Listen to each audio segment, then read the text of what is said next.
What's up, everybody? It's Big Rob from LA Cigar Collective. So, whenever you're picking out your cigar, you're always like, what would be the perfect thing to pair with the cigar?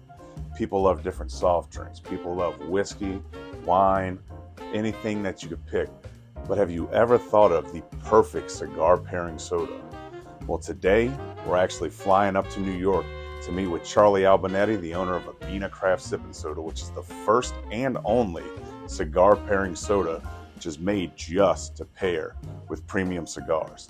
So let's fly up there. I'm gonna take y'all along with me. We're gonna sit down with Charlie and talk about how he made the product, what all goes into it, how you can order it, and which one of your favorite lounges might carry it. So let's go. All right, we made it to New York safe and sound. We're here with Charlie from Abbina Craft Sipping Soda at Abena HQ. This is our warehouse here in Albany, New York. Just got in a fresh shipment of Royale, so little messy and trying to get the place organized. But this is the central location for everything that happens in Abena. This is the heart of the operation. Yes, here. Indeed. All right. Well, you ready to sit down, smoke a cigar, and talk about the iteration of Abbina Craft Sipping Soda? Let's do it. All right. Let's go.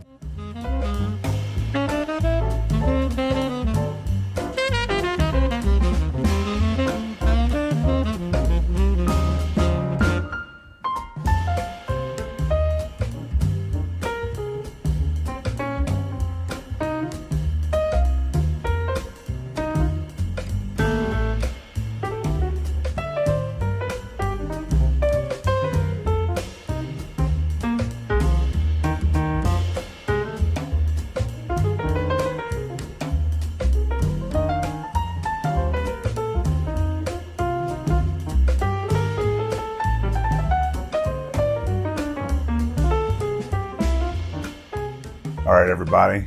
We're here with Charlie today from Abbina Craft Sipping Soda. And the cigar that we're going to smoke today is the Gree. It's our second house blend from LA Cigar Collective. But today we're going to talk about how to pair the perfect thing with your cigar. And Charlie, tell us about Abbina Craft Sipping Soda. Abbina Craft Sipping Soda, the first non-alcoholic beverage in the world, made specifically to pair with premium cigars.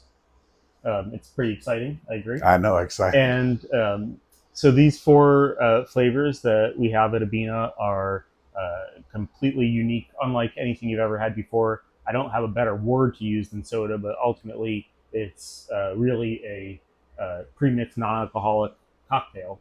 Super complex, lots of layers of flavor. We'll get into that more in depth in a bit, but general concept here is that you have a drink, unique flavors that you wouldn't get in any other beverage product available on the market, and those flavors, when combined with cigar smoke in your mouth and on your palate, can enhance the flavors that you're getting, create all new flavors that you wouldn't otherwise be able to get, and really have a lot of fun with the experience of smoking cigars.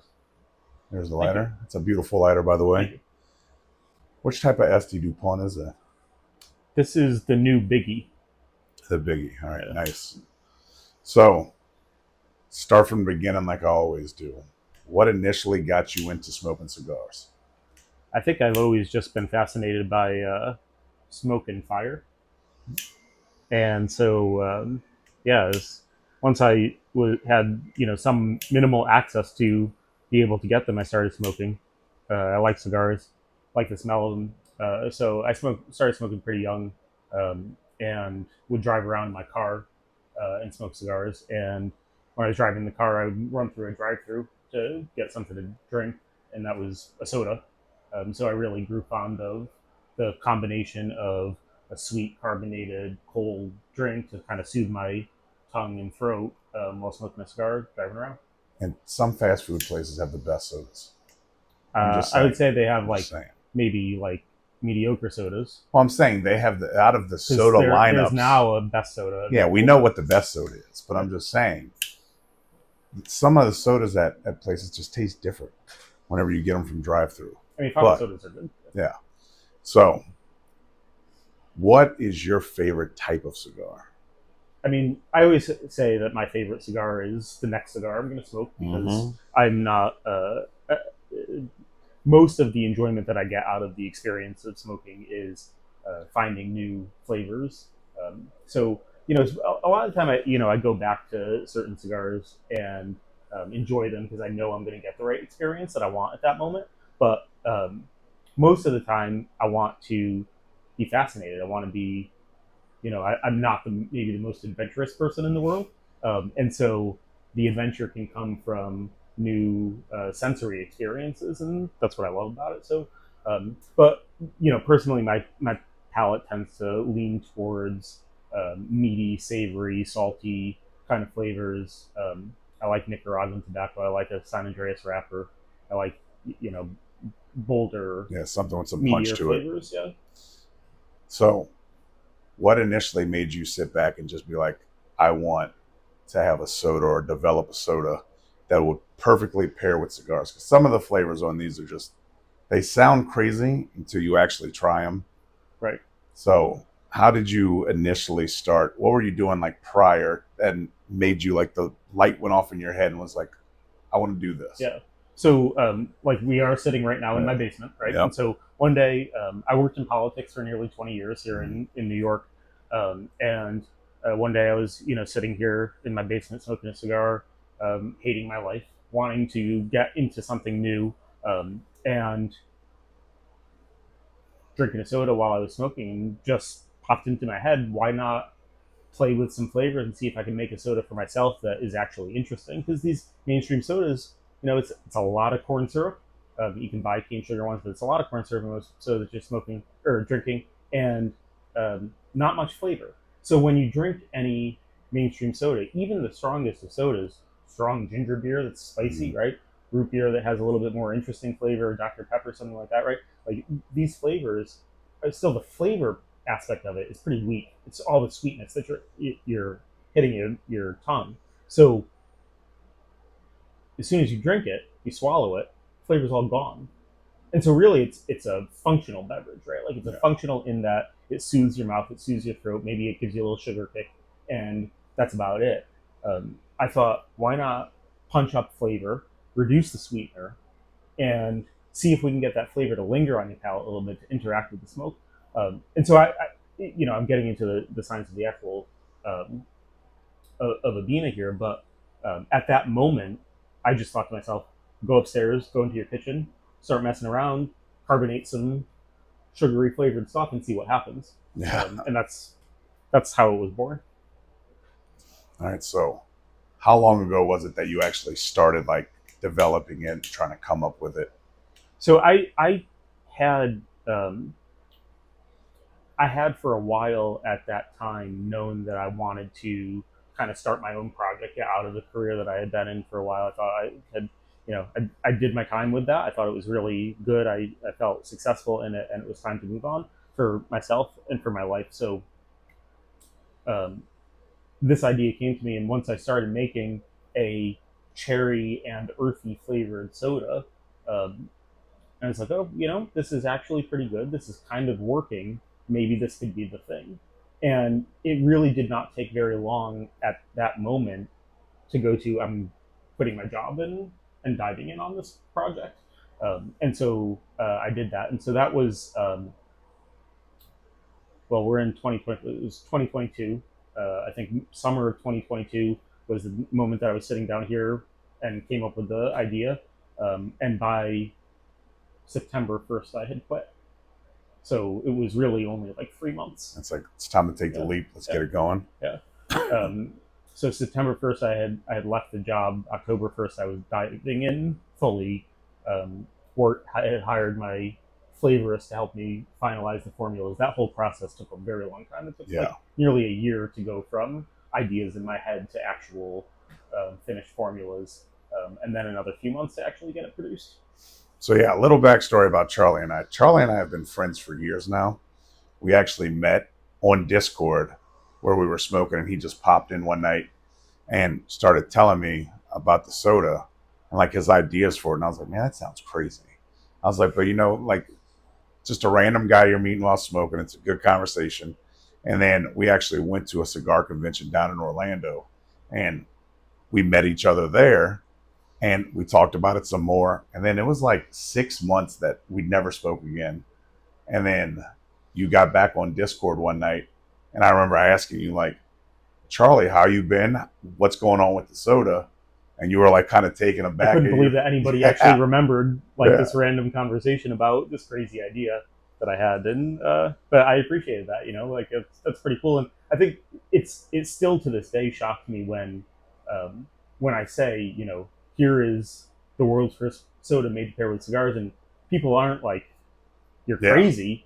I don't want to ever see you like and forget. Like people are actually like, that's weird, and let me try some. Like and it's so, you know, I definitely feared early on that this would be viewed as kind of a gimmick. Yeah. But like, I mean, I'll tell you sincerely, like it's not. I made it for myself. I liked it enough to be able to put it out there, and I'm, you know, like I'm not going to put my name on something that you know, is fake. Like it's very real, and I mean, you'll see in all of the brand, the social media that I do for the brand, that we do for the brand.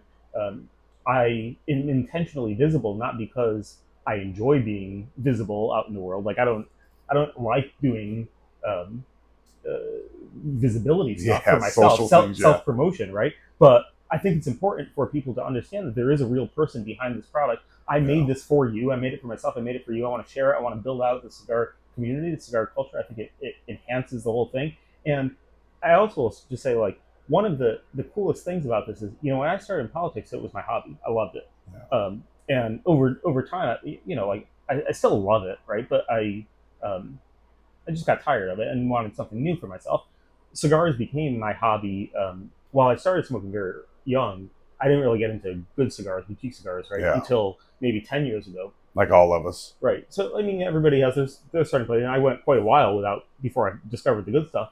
But I was, you know, at that moment in time, able to once again reinvent my professional life in the mold of my hobby, which is really cool. And the thing that I'm most proud about it is that I'm able to enter the cigar industry without competing with anybody. Yep. I'm not taking away from anything. I'm not, when I go into a shop to try to get you to carry this stuff, you don't have to move anything off your shelf to put it in, right? Like I'm not saying get rid of that brand because I have this brand. There are a lot of cigars out there. I think it's great.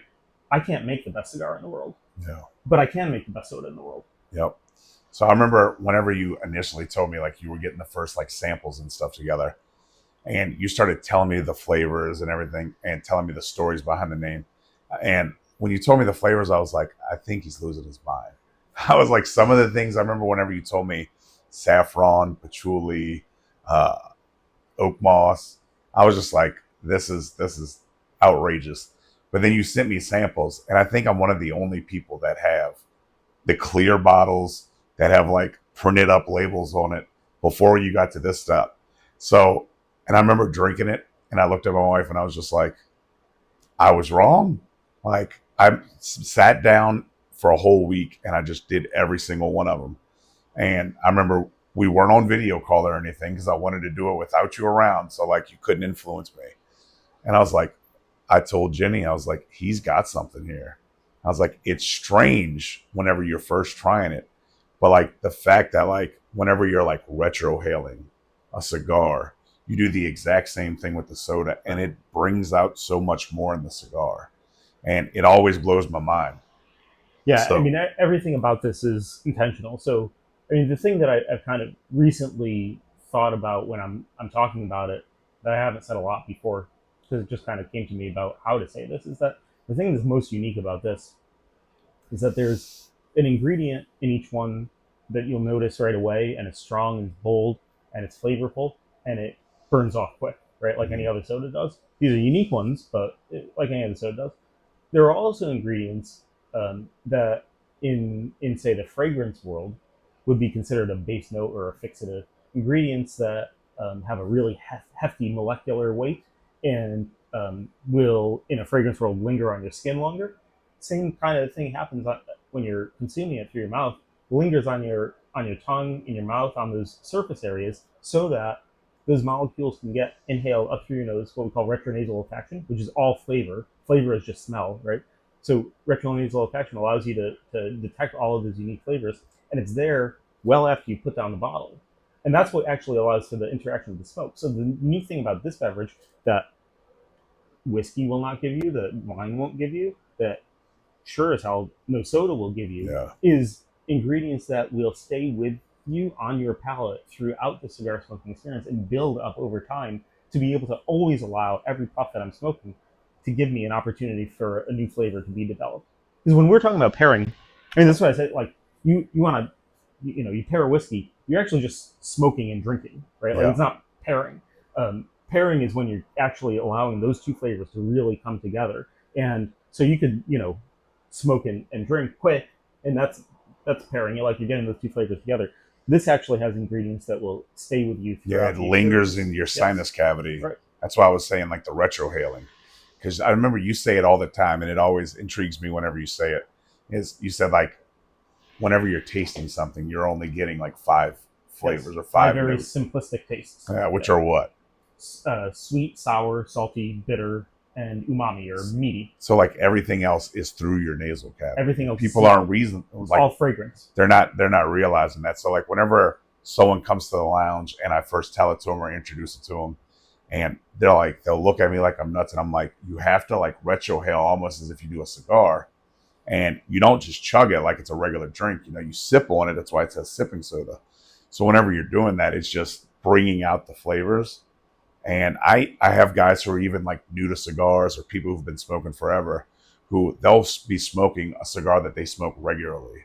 And they know what flavor notes they're getting and everything. And as soon as they taste the soda for the first time and take that first puff, they'll look at me and they'll be like, where did that come from? Yeah. And it always like brings joy to me. Just because I'm like, he did it. Like, I know, I'm being there in the beginning whenever you were going through all like the beginning stuff. Like the first steps of like the flavors and like getting it bottled and everything else. So it's just cool to see it actually in people's hands. Thank you. And have them actually do that. So like, I take a lot of joy in that. It in people's hands? Oh, I do it. Put it in a lot of people's hands. So first big thing is, how did you start getting it into lounges?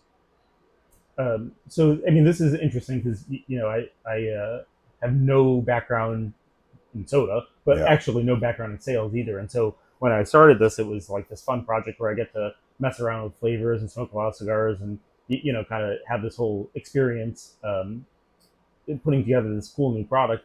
And then when I got the product, it was like, oh, now my job is to be a salesman. Yeah. And it took a bit of time to like internalize, come to terms with reality on that. But I think I've over the past year and a half that I've been selling it, I've learned how to do that pretty well. I've learned how to approach lounges. So generally speaking, I try to make an appointment with a decision maker in a particular venue. I do pick and choose which venues I want to go into. Some just aren't right for it. If the staff isn't motivated about it, isn't enthusiastic about it, they're not going to sell it. So same as the cigars too. Like you have to be passionate about what you're selling. I want it to be in nice places with knowledgeable staff who can help consumers get the full experience from it. I do kind of pick and choose who I reach out to, but I try to get a meeting and then I just sample it, right? And so we talk about it, go through each flavor, I sample it with them, make them sit there and taste it with me and explain what the whole process is. And I'd say 90% of the time, it works. So let's give them the demonstration of what you would tell them whenever you go in on each flavor, breaking it down so everyone knows about it. So I generally have a preferred order of flavors that I go in. So I start with candlewood. So this is the concept is cherry and beet. So the cherry can kind of be artificial cherry, candy cherry, can be amaretto or almond extract, right? And then the beet is there. It's a kind of just sweet dirt flavor, earthiness. And then there's another ingredient called oak moss. It's again, a fragrance ingredient, but it's a fixative, this very hefty molecule that lingers forever. But it gives a ton of earthy complexity, woolly, fuzzy, forest floor kind of feeling. Really cool. So with each one, I say, you're going to smell it first and then sip it a little bit, swallow it, enjoy the flavor on your the It's taste like on lingering. your tongue, Yeah. and then close your mouth and breathe out through your nose, and that's when you're going to get a different flavor. So that's when you smell. If you pour a little bit of candlewood in a cup, smell it. You're going to smell all the cherry. You're not going to smell any of the earth. When you swallow it and breathe out through your nose, that's when you're going to get hit with the earthiness. And this is a very cool distinction. Also, here with each of these 4 flavors, you're going to have a different experience when you smell it versus when you breathe it out through your nose. Similarly, right? Like when you're smoking a cigar, if you were to take the cigar, draw some smoke into your mouth, blow that smoke out, and then smell the smoke, it smells like one thing. If I draw that same smoke into my mouth and blow it up out through my nose, get a different thing. Why is that? Because the front of our nose can detect different molecules from what the back of our nose can detect. And so this is the cool part of what we're doing here is at each level, we're trying to hit you with a different experience. On the front of your nose, you're able to detect those cherry and almond molecules, what we call benzaldehyde is the name of the molecule that is primarily almond extract. Then when you breathe out through your nose, that's when you get those earthy, heavy notes that the front of your nose just can't pick up. Yeah. And then the next. So the other ones are, second one, Tower 44, starts with a bright fresh grapefruit, but really the cool thing about Tower 44 the concept started with saffron. I wanted to achieve a leathery profile on a soda. That sounds disgusting, but in my mind, saffron has always smelled like a very fine suede. Yeah. A really expensive handbag or something, right? And so we started with saffron. I added in a dark Indonesian patchouli that also has some leathery characteristics, but sweetness, spiciness, complexity, really lovely ingredient. And, anybody who says that they don't like patchouli doesn't actually know patchouli really well, because in every single fragrance you've ever worn in your life, there's patchouli. It has patchouli, guarantee it. Because I said the same thing. I was like, immediately when I heard patchouli, I was like, and I'm telling you, like, it's you love it and you just don't know yet. Yeah. You haven't experienced it in the right way for you, and that's okay. But you got to give it a try. And patchouli, like vanilla, like coffee, like a number of baking spices. They all of these things are just inherently complementary to this fermented tobacco smoke that we create, and so it works really well no matter what, even if you don't necessarily like the head shop smell of it. So those kind of heavier notes of saffron and patchouli, lightened up by a bright fresh grapefruit, that makes Tower 44 be kind of the most refreshing, the most versatile. It's lighter out of the collection. Before moving on to that, that's actually what you're drinking right now. That is what I'm drinking with the Gree. So how are you? You're to the first third. How are you liking it with the Tower? Actually, I like it a lot. Because this is your first time actually trying the Gree. Yeah, and I'm talking too much, so I keep letting it go out. But there is a spice on the retrohale, which I prefer. If a cigar doesn't have spice on the retrohale, I can tend to get a little bored. And so I really like that a lot. But there's actually a lot of flavor complexity happening here. So it's not meaty, it's not super bold or dark, and there are times when that's really lovely. I think Tower 44 is a good choice for this. By the end of smoking it, I may have some ideas about other ones that I want to try with it. But yeah, I mean, it's sort of ideal medium cigar for me. Yeah, definitely. I like all the stuff that's coming out of Tobacco Era a lot. It's a lot. Yeah, good stuff. The things that Hostos can do with this tobacco is incredible. And whenever we get into the video with Kyle about it, he's got the story about it, and it's so good. And I remember whenever I first smoked it, I was just like, yeah, this is it. Like, I'm excited about it. And whenever I can't make up my mind, when I'm opening, that's the one I'm grabbing. Like, that's actually in my top 5 Dominican sampler. Yeah.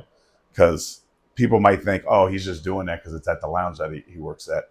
But honestly, it's good. I enjoy it a lot.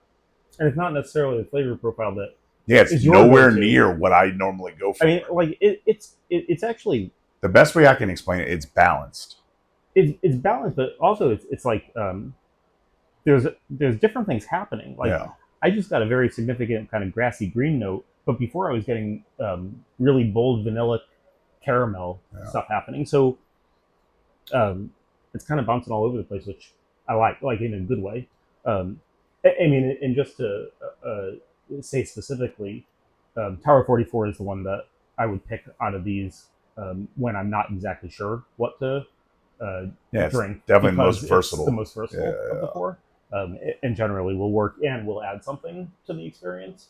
Yeah.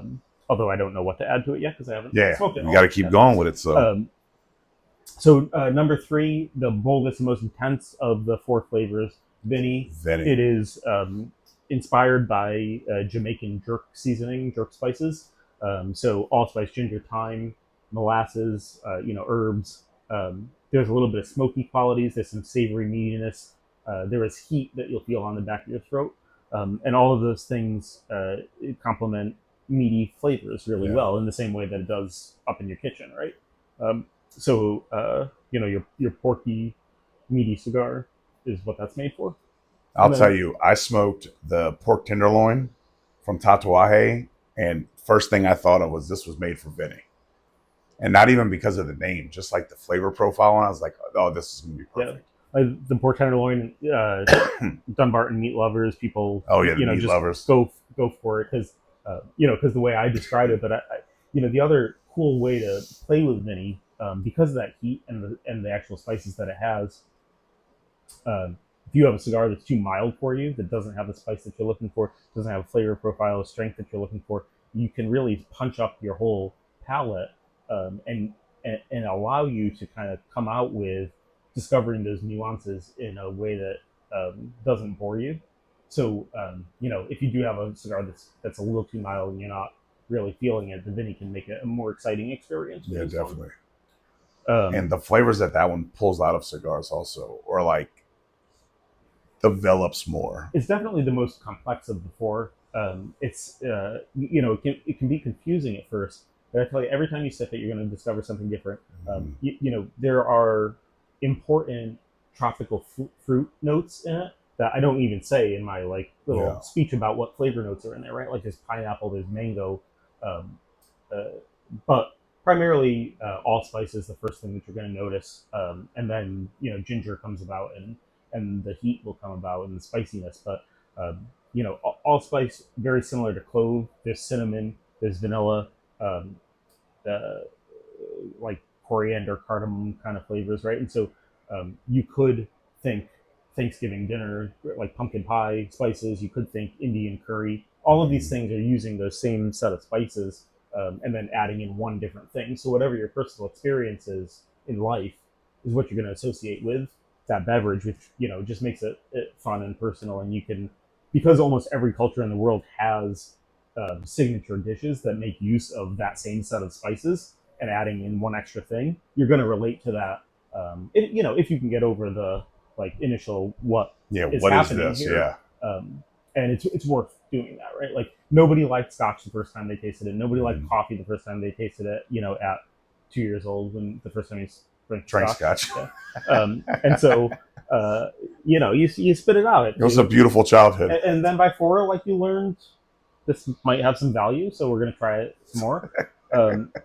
And similarly, like Vinny, you might need to try it once or twice, and then it'll click, and you're in for a treat when that happens. Your final flavor is Royale, coffee, chocolate, vanilla, a little bit of nuttiness. We have some die-hard Royale fans from the lounge. So we have people that are diehard for each one, but Royale, we have some people who are crazy about it. Who it's not like, oh, I'm gonna come to the lounge and pick up one. I'm coming and get 6. I'm coming to get 12, and they are, ravenous about it. It's crazy. So both coffee and chocolate are not flavors that you can put into a cold carbonated beverage very easily. Yeah. There are very few on the market. One famous root beer company just put out a chocolate ice cream sundae flavor soda. Oh yeah, I did see that. I don't know. The Reddit doesn't seem to be really into it.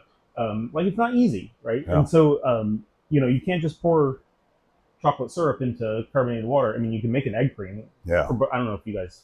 No, we don't. We don't have those. You don't know about for an egg creams, but yeah. That's a thing up here. But that's you can't do that. You can't just put chocolate syrup into carbonated water and turn it into a chocolate soda. It's not going to work. You can't just pour coffee concentrate into carbonated water and make it into a soda. It doesn't work. No. So this is a super complex set of flavors. We use a different type of acid in that where the other three you're using citric acid, which kind of comes from citrus fruits, oranges and other citrus fruits. So there's a little bit of that. In Royale, we use lactic acid,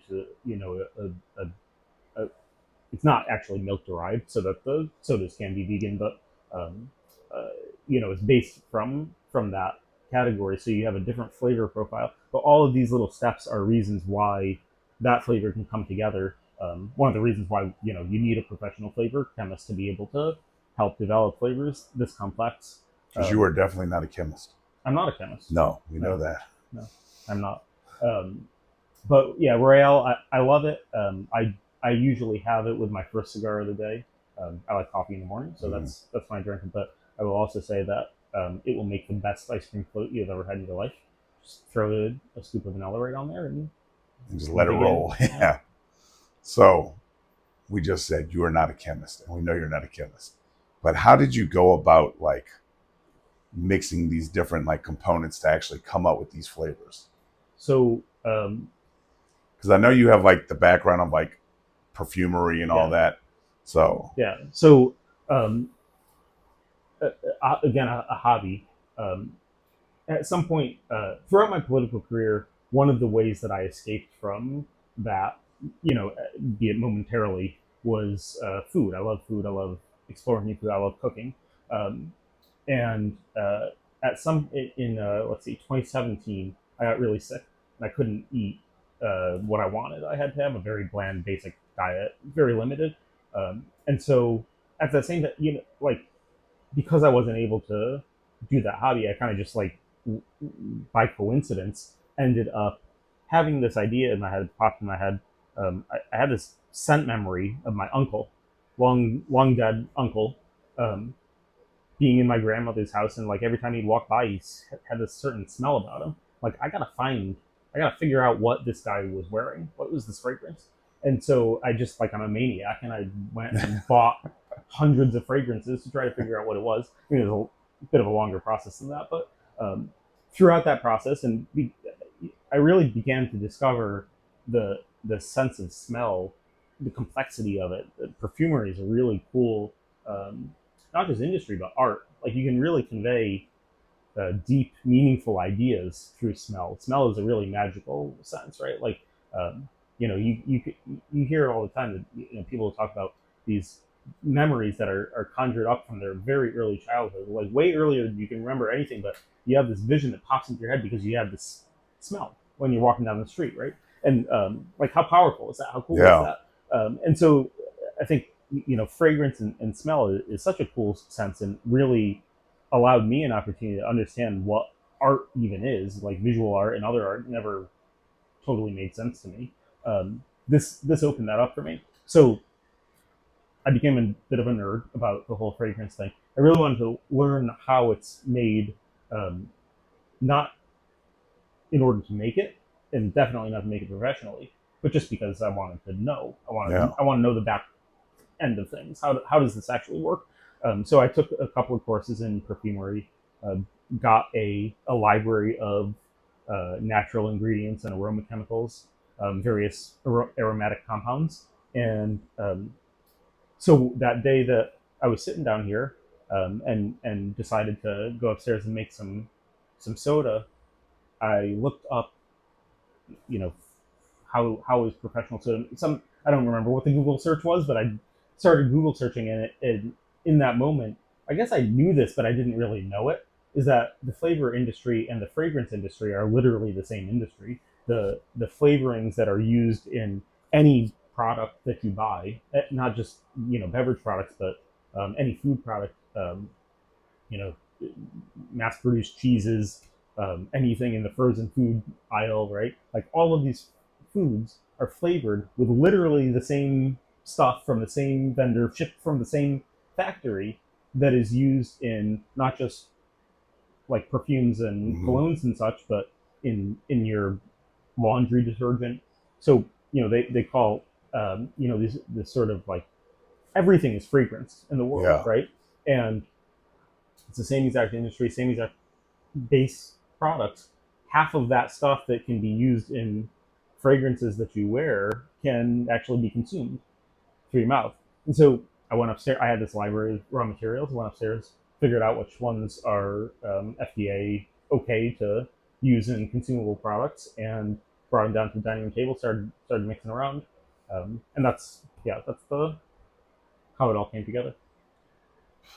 So you told me something literally last night while we were smoking that blew my mind. To prove to you that he actually knows his stuff about this, he has like a library full of books on each one of these flavor components, like the patchouli, everything. That I saw that Ginny was showing me that yesterday. No, it's fun. But I didn't even know that you saw that. Whenever we were down here smoking last night, you were telling me, you were like talking to Ginny about root beer, and you were like, "Oh yeah, root beer. What's in it is." Go ahead and tell us about it, because it blew my mind. So root beer. Because like as soon as you said it, and like I thought about it for a minute, I was like, root beer. Okay. Root beer, birch beer, sarsaparilla. You can see the different words on the label. Today, if you go and buy any bottle that has any of those words on it, the primary flavor is an ingredient called methyl salicylate. It's a compound that can be derived naturally or synthetically, and it's wintergreen. It's what you would know as wintergreen, and that's the primary thing. So you can add in vanilla, you can add in cinnamon, you add in some clove, you add in a bunch of other stuff, and you end up with your root beer, your birch beer, your sarsaparilla, or whatever you want to call it. As next time you drink, but it's really just wintergreen. Think of chewing wintergreen gum, and then drink your root beer, and then get back to it, because it blew my mind. That's what it is. So I know you have a lab down here to where you actually have everything in here. So can you just show us how you got it set up? Because it is wild. Yes, I will be happy to show you that. All right, let's show them that. All right, so this is my home lab down here in my basement, where I mix stuff just for my own consumption, or maybe some close friends that I'm not worried about poisoning. But basically, a whole bunch of raw materials here, a bunch of natural essential oils, and then a whole bunch of other stuff, either synthetic or naturally extracted single molecule ingredients. Some of the interesting stuff here is, you sort of think about like clove oil. Clove, for example, essential oil comes from a distillation of actual cloves that you're familiar with, little pieces of woody things. Eugenol is the primary chemical compound within clove oil, and that you're smelling in cloves. So you can get just eugenol that will then allow you to really zero in on a particular flavor. So all that woodiness that you might get from cloves that you grind up and then extract, or in the essential oil, you get a much cleaner, beautiful, distinct clove essence by using an ingredient like eugenol. What that allows us to do is build a flavor kind of from the bottom up, rather than having this really complex flavor and then having to add in more stuff to cover up all of those nuances that we don't necessarily want. So, you can have orange oil, lemon oil, all of those different oils. If you want a ton of complexity or a natural kind of flavor, you can use those, or you can actually get naturally derived or synthetically created single molecule compounds that will allow you to get that cleaner flavor and zero in on it. And then I use some of these glassware to be able to create my own extracts. Probably not going to actually use an extract created in this method in any of the final formulas. But for example, when I was kind of learning about classic soda flavors, like say your root beer or your sarsaparilla, like we were talking about before, I actually purchased some sassafras root, which is the primary flavor that was in that old school sarsaparilla before it all went to methyl salicylate. Got some actual sassafras, put it in here, put it in with some grain alcohol and let it sit and macerate for a couple days, and then drain it through some filters, get that extract, mix it in. That's how I kind of play around with understanding what is available in the whole natural world. And then once we find a flavor profile that we like in that, the flavorist can then figure out what of these raw materials and single molecule compounds can be used to recreate that flavor in the soda. So yeah, that's the home lab. So that's how it's done. That is how it's done. That is wild. All right, so it's a lot. It's a lot to take in, but it's very interesting. So you started selling online whenever you got the soda done, got everything bottled and all that. And whenever you started getting it into actual lounges, did you start off obviously in New York, where you're based out of?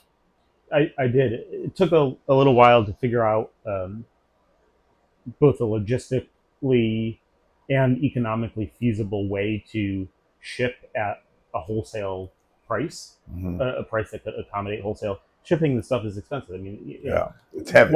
While it may be slightly, just a little bit more expensive than your mainstream soda. It's not actually a lot more expensive, just a little bit more expensive than your mainstream soda, but it's still a low dollar product, right? And it's heavy, very heavy. So shipping it is a nightmare. It's very expensive to move the product around. So it took a while to figure out how to do that. So my initial plan was places that I can drive to. So I'll drive up to 6 hours and I'll bring it to you, and we'll go from there. But now I'm able to ship it, and so we're all over the country. So whenever you and I first talked about bringing it into LA Cigar Collective, how did that feel, knowing like I got Rob's support, we're going to try to get it in there, and then me sitting down with Kyle, I remember I gave it to him and was like, look, go into it with an open mind, try them out and let me know. And how did that feel initially before like he actually agreed to do it? I mean, well, I knew that we were on the verge of massive success. Yes. As soon as you decided to share it with people. But no, I think in all seriousness,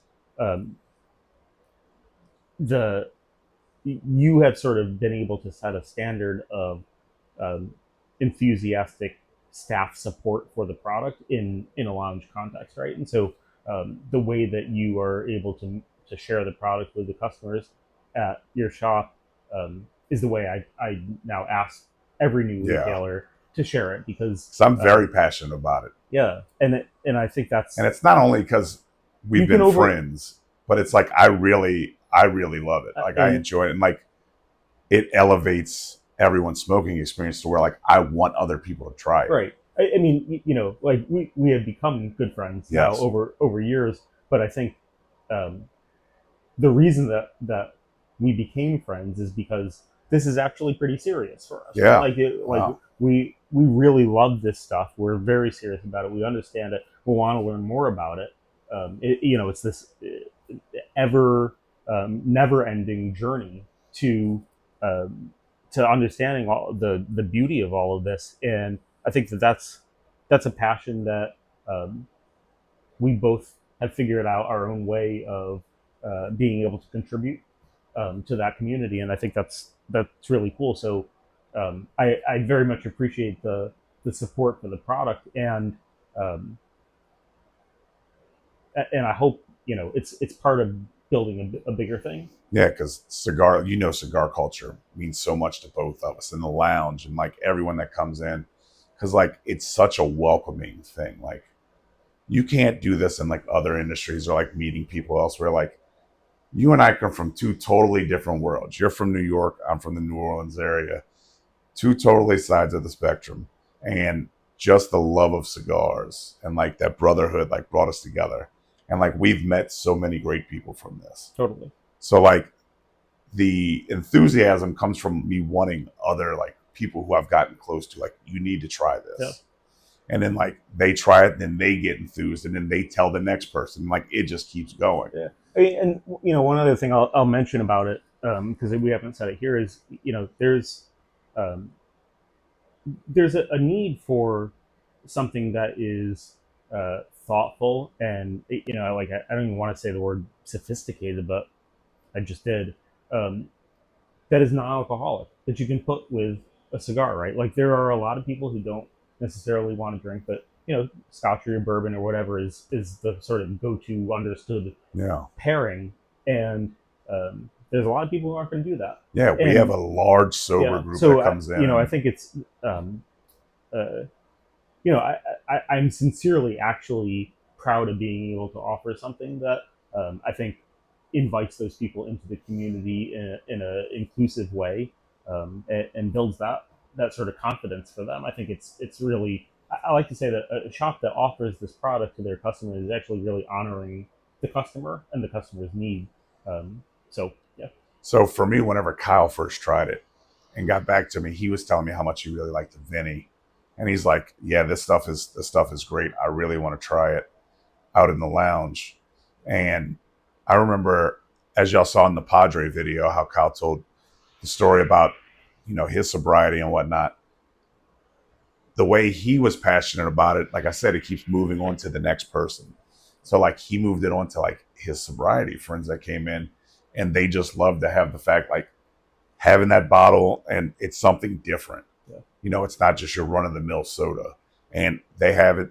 They're drinking it while they're smoking their cigar, and they all love it. So like in the lounge, they tear it up, and everyone who comes in, like it just keeps passing on to the next person.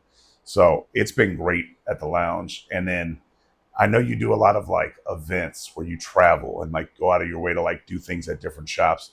You came down to do one with us at PCA, Right. because PCA was in New Orleans, as everybody knows. So how was your experience whenever you finally came to the lounge at that almost like a year mark of us carrying it? Because I know a lot of the members and a lot of the customers that come in there like came up to you and was telling you about, I've been drinking it for a year now, Right. and I love it. Yeah. I mean, it's a lot of fun because after PCA, I got a lot of new lounges to carry it all over the country. But up until that point, the vast majority, other than a couple here and there who, from places I had never been, contacted me, vast majority are places that I physically go to, and I physically deliver at least the first order to the place. And usually, up until I've gotten all these places all over the country, I had tried to do an event at a new retailer within a month of them carrying it. So people that hadn't really had the opportunity to become, super fans of the stuff. By the point I was introducing it to most of the crowds, right? Yeah. Myself, and so it's really gratifying to see a wide base of interest build, and then be able to come in and actually meet those people, talk to them, share some ideas about it that they haven't necessarily been able to have before. Because people give who them a deeper appreciation of it, and teach me about their experiences with it, right? Because there are infinite possibilities of unlocking new flavor with this stuff, and that's the most exciting. Like, because flavor is smell, it's an infinite number of things that could happen, and so any particular cigar, I'm smoking this cigar. I may finish the cigar. And I'm like, I'm not even going to bother trying this cigar with candlewood, for example. And I'll meet somebody and they'll say like, that's my favorite pairing is this one without. I'm like, never thought that. Now I'm going to try it, and I get a whole new experience that blows my mind. Yep. And so that's just incredibly exciting. Because I enjoyed listening to like people who I know have purchased it regularly at the lounge for like a year, coming up to you being like, I love it. I've been having it. And then whenever you still do this, you're like, oh, well, let me still go through all the flavors with you. Yeah. And whenever you give your descriptions, then it like, kind of like the root beer thing with me with the wintergreen, it like opened their mind up to where they're like, oh, so now they're getting more out of it. And now people who are like stuck on Royale are now stuck on like Candlewood, right? Or like they're trying all of it. And it was cool to see like people who had never tried it because they were like kind of unsure of it at the lounge started buying it, and they get it regularly now. Yeah. So it was an awesome experience for me to see. I mean, and even, you could hear how I talk about it. It's, I try to say it with enthusiasm, but it's somewhat repetitive, right? Like mm-hmm. I say the same thing over and over and over again. More than a year and a half in now, saying the same thing over and over and over again.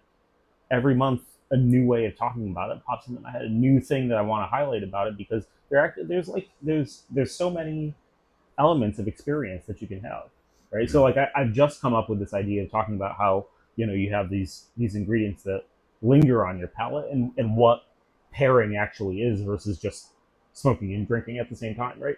Um, I had never thought about talking about it that way, but it's a new articulation that helps somebody have a better experience with it. And that comes from actually having the conversation, right? Like if I'm not actually talking to new people about it, trying to get somebody to understand the concept that's deep in my head that doesn't quite have words to it yet, that conversation helps me pull out those words, and learn something new about my stuff. Love it. So this was your first PCA also. So I remember us like planning everything and talking about it. And my wife, Jenny, actually came and helped work the booth with you and stuff. And we hung out the whole time you were there. Just tell me your experience at PCA, aside from the soda, just like you're initially walking in whenever we were setting up and stuff, just seeing the scale of it. Because you had done events all over at different lounges before, but like I say it all the time, it's massive. Like you can't wrap your mind around how large it is. No, it's very intimidating walking in for your first time. The building is like a mile. A cigar company, right? Like, and the building's like a mile long. It's a massive building. I will say that it would have been a complete disaster and failure without Jenny. Like, it's the only way that it happened. But you're welcome. It was all me. No, thanks for your moral support. But yeah, I mean, it was incredibly intimidating. Though also, like, there was a moment before the show opened and a moment after the show closed where I got to walk away because I was basically chained to the booth. Yeah, the whole time. 3 days. I really couldn't leave at all. But moments when I kind of walked out into the middle of the floor and just looked around and was like, wow, like this is kind of the center of this whole weird little universe that we're all part of, and like what an honor to be able to do that, like relatively early in this venture. You have the whole imposter syndrome thing, and definitely. It's kind of like I'm here. I think it was pretty well received, pretty well appreciated. So yeah, I'm just like incredibly grateful to have had the opportunity to be there. And it's rewarding. I love it. I feel very lucky that I was able to be there, but also I feel lucky every day that this is working, that there are people who love it, that people who want it, and it's cool experience. Yeah. So one thing, I was busy at PCA the whole time. Like I was constantly running around, but anytime I would need to sit down and catch my breath for 2 minutes, I would walk by the booth and you always were slammed with people. Yeah. And I know you had like the Newmans over there. Yes. Not even just retailers, but like the Newmans were there. You had a Fuente there. You had a bunch of different brand owners coming by and trying it. You had Drew Estate, because I know you're doing the Barn Smoker. That's why I'm actually up here with Drew Estate, because they tried it out at that. So how cool is it? Not even just like the lounges trying it out. And then, what was it, Francisco from so that's what I was just going to say. Like, so my first... I've had many cool experiences, but I gotta say, like, the first time that I was like, maybe this is actually gonna work, like maybe this might actually work, was doing an event in Hudson, just about 30 miles south of here, Hudson, New York, at Iron Horse Cigar Depot. Rory is the owner there, great guy, great little shop, and he had his holiday party. I didn't even have the actual product yet. I just had samples from my flavorist, and but he let me sample it in advance of actually having the product, promote it in advance, and get like pre-orders and such. And Francisco from DBL Cigars, Dominican Big Leaguer Cigars, was there rolling, because he rolls the cigars and does their holiday party at that lounge. And he did me the honor of actually tasting the stuff. He was completely fascinated. I sent him home with a few of these sample bottles to taste it, and I was like, wow, like if this guy is into it, this cigar veteran, incredible career, and went on to create his own beautiful boutique cigar line that we all love a lot, is into this, and says that it's good. Yeah. Maybe that'll work. Francisco has been a great friend right from the start. But a number of other people in the industry, and every time an owner of a cigar line or a master blender or somebody who's actually creating these things tastes it and gives me validation. It just like that gives me weeks of motivation to keep going, right? Like it's cool having it. Incredibly inspiring. It's cool having it at the event with Francisco, but like PCA, it was like constant. Like you constantly, yeah. So I know it was overwhelming. And then another cool thing for me was, like I was saying, whenever I would come sit down over there and you were talking to shop owners, and I would hear whenever I was just coming to take a little break for a minute about like, oh, well, how does it work in lounges? And then I was like, all right, it's my turn, because I've done it for a year now, so I can actually give them that experience. And you were just like, all right, do your thing. And I would tell them, and everybody was just like, can you tell me how you sell it? Teach them. Yeah. So, but honestly, it's not rocket science either, right? Like, you just have to actually ask people to buy it, and then they do. And then the biggest thing that, like I always said, is like, you try it, you be passionate about it, like you are cigars, because we all love this. Yeah. Like this is such a great thing for all of us. And like, if you're passionate about the cigars, people are going to love them. People are going to be intrigued to want to try what you like. And I think, selling Abena is the same. It's going to be the same as selling cigar. Exactly. It's literally going to be the same as selling any product. And I think, a lounge that has a staff that is committed, enthusiastic about the product, understands the product and knows it, experiences it themselves, and truly loves it, will just be able to share. And sharing is selling, right? Yeah. Like, in that context. Like I said, it's very authentic. Like I said, the next person, it just keeps rotating. Because then like one person will try it, be like, oh, I don't know. And then they'll try and be like, oh, message 3 people, you got to try this. Right. So PCA just did it on a grander scale.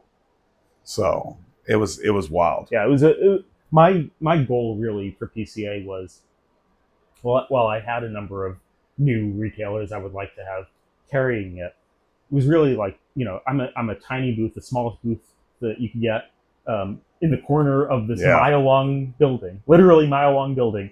It's little tiny booth in a little tiny corner. And my whole goal was, I just want by the 3rd day, people who have heard about it and to come by the booth. And it's what happened. Like, I think a conversation actually started in that space about this new thing that doesn't exist. There's no other beverage vendor there. And you can't compare it. And you can't compare it. And, one of the funnest things is, Jenny was at the booth, and with every taste that, I before told you how I sample it for a prospective new retailer. I did that with everything, and that smell and then taste, and you get those 2 very distinct experiences from smelling it through your nose, and then after you retrohale it, after swallowing the soda, and people's faces of shock, excitement, happiness, right? Like, wow, like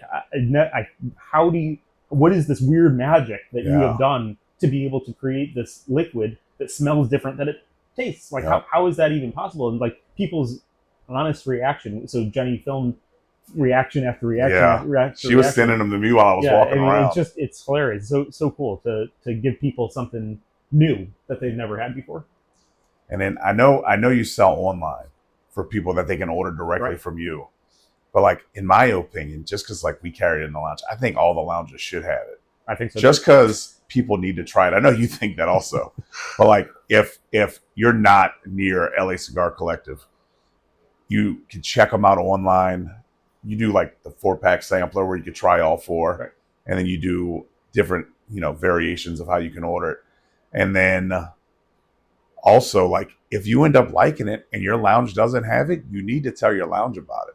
Because like I said, everyone at our lounge who tries it ends up falling in love with it. And it's a great product. Like I say, like, I don't just push it because we're friends. Because I'm not going to sugarcoat anything to anybody about if I don't like a cigar, if I don't like any kind of whiskey, rye whiskey, or anything in particular, I'm going to let you know. So like, I think every lounge should carry this. And it's a great product. And like I said, there's the one thing I always stress to people, you can't compare it to anything else. Yeah. And the most beautiful thing about it is we're both Italian. And what does the word Abbina mean? Abena means to match or compare. So there it is. So that's it. So now, how is the Tower 44 going into your second third? I love it.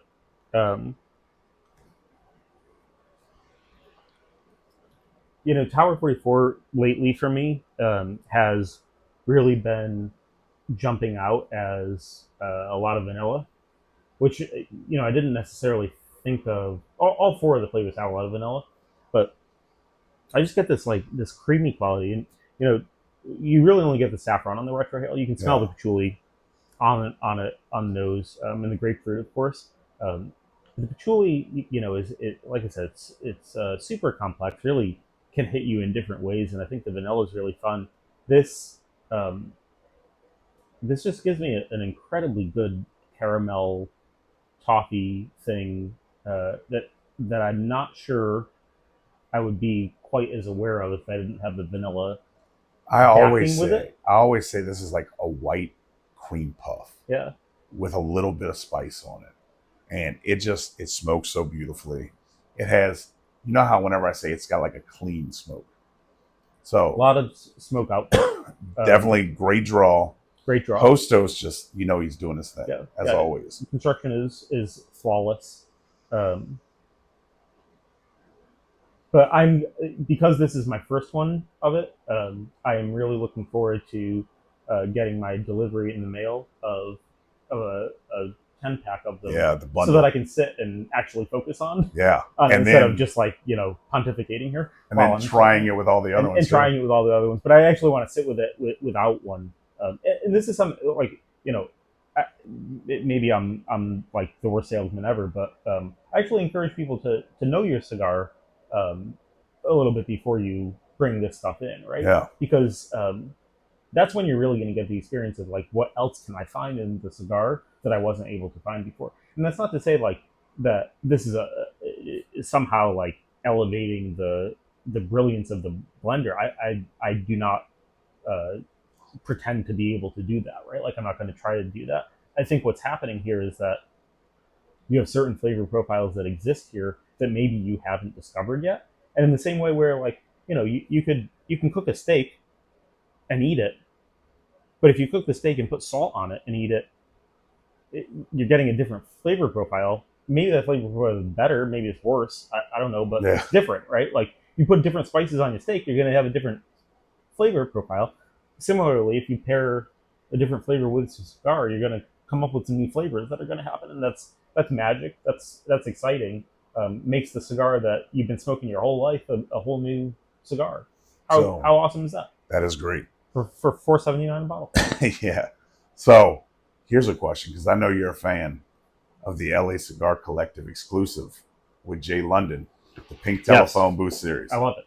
Because I love that cigar too, even with me not being a Lancero guy. I've really come to recently, I prefer a smaller cigar. I prefer a narrow ring gauge and not as much length. But the Lancero, super narrow ring gauge, gives you a lot more wrapper to filler and binder ratio. And a lot of that flavors most coming of the flavors from coming from the wrapper.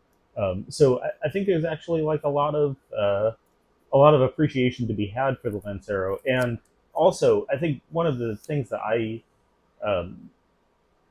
understand about Lancero now as a Vitola is it doesn't take forever to smoke.